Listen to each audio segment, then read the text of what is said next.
Mr. Sumit, who's conducting tours in the name of Shimla Walks,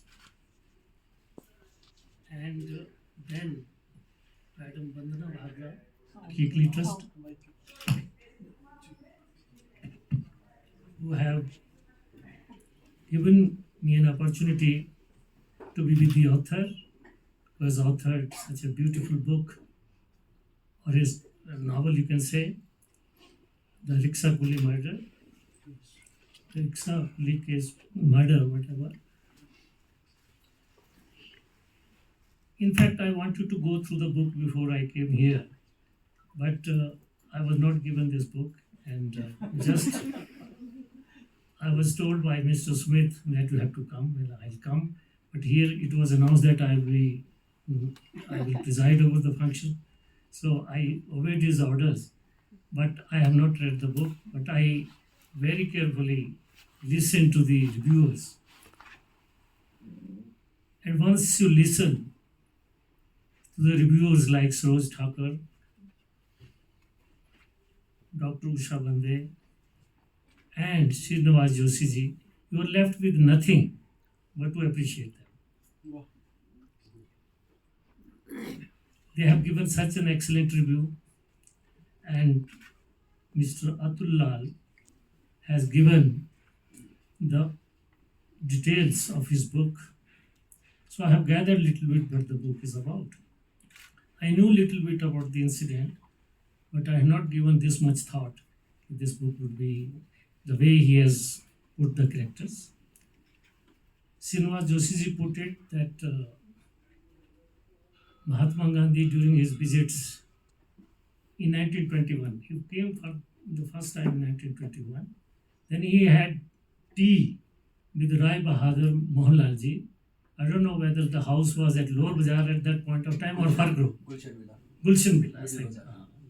But when he came in 1931, and he stayed for 4 or 5 days with Rai Bahadur Mohanlal ji in Fargrove. I also did a little bit work on history of Himachal Pradesh.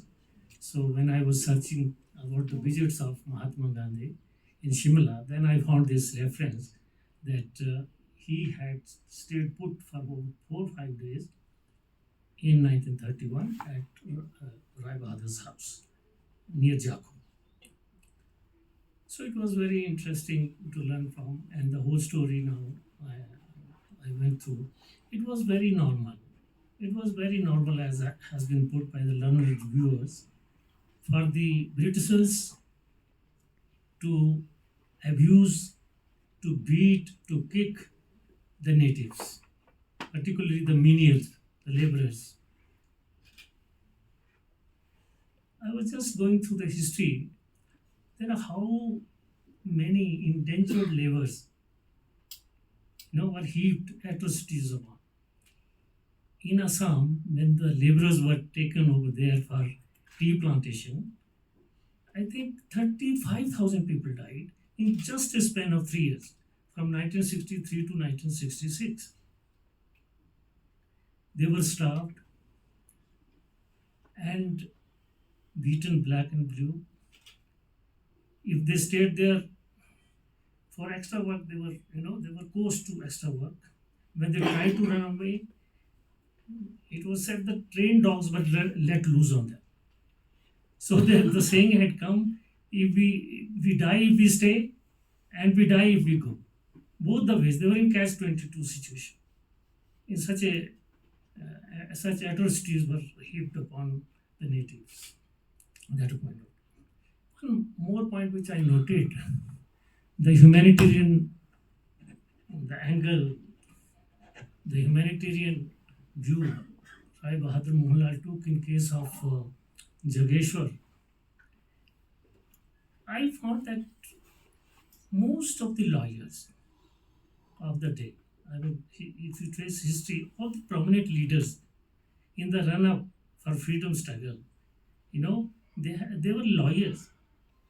You take the case of Jawaharlal Nehru, Rajendra Prasad, many people, Sardar Patel, Madhu Mohan Malviya, many people. You say about any man, and you find he was a lawyer. and they had a humanitarian angle. They sacrificed their own practices, their legal practices, for the sake of people who were condemned to gallows, who were condemned to long imprisonments. So they had a human angle to see the things, not only to carry their professional or legal careers. Uh, One more thing which I would like to say is that, as Rose also said, there are victims and victors. I would put it like this, that they are victims and they are those who stand by the victims.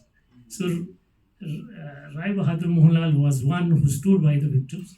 As he said, when the coolies, the other coolies went, that a fellow coolie has been hit and is no more. Rai Bahadur took personal interest in the case, and as I was googling, he said he was cross-examined for 9 hours. He was cross-examined for 9 hours. He stood all the tests and ultimately succeeded in getting him imprisoned for 18 months, I suppose. 18 months rigorous imprisonment. And fine also of rupees 4,000. But the other part, which Dr. Usha Bhante was saying, that the character of judge, you can say justice loving, despite all pulls and pressures, he stood by his soul, and he gave a judgment that is obvious. There's no imprisonment and fine. So it was very difficult, under pulls and pressure, more so when they were Europeans. It was a case of class, more weighed in favor of Europeans. But even then, he gave a judgment. We should have been there. So I will congratulate